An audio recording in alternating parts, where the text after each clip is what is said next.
என் நெஞ்சில் குடியிருக்கும்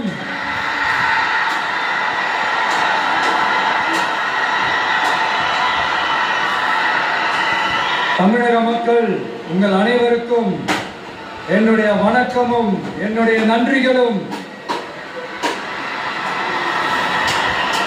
குறிப்பா திருச்சி கிழக்கு தொகுதி மக்கள் உங்கள் அனைவருக்கும் என்னுடைய ஸ்பெஷல் வணக்கமும் ஸ்பெஷல் நன்றிகளும். இதை நான் ஏன் இப்படி சொல்றேன்னா, என்னை இப்போ பெரம்பூர் தொகுதி எம்எல்ஏன்னு தான் சொல்லுவாங்க. பட் ஆனால் அது எலெக்ஷன் கமிஷனோட அந்த சட்ட விதிகளுக்கு மட்டும்தான் அப்படி. ஆனால் என்னை பொறுத்த வரைக்கும், தமிழ்நாட்டை பொறுத்த வரைக்கும், தமிழ்நாட்டுக்கு எப்படி திருச்சி ஒரு இதயம் மாதிரியோ, அந்த மாதிரி என்னோட இதயத்துக்கு திருச்சி கிழக்கு தொகுதி மக்களும் ரொம்ப ரொம்ப ரொம்ப க்ளோஸ் தான். அதுல எந்த மாற்றமும் கிடையாது. சரிங்களா?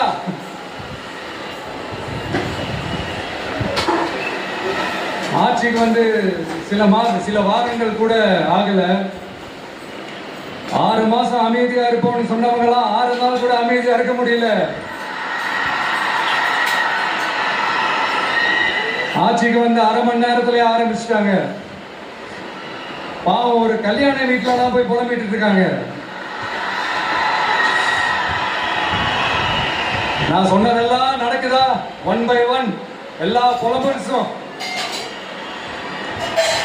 அது மாதிரி இத்தனை வருஷமா மாத்தி மாத்தி உங்களை ஏமாத்திக்கிட்டு இருந்த இந்த 2 பேரையும் வேண்டாம்னு சொல்லி ஒதுக்கிட்டு உங்களுக்காக உண்மையா உழைக்க வந்த உங்க விஜய,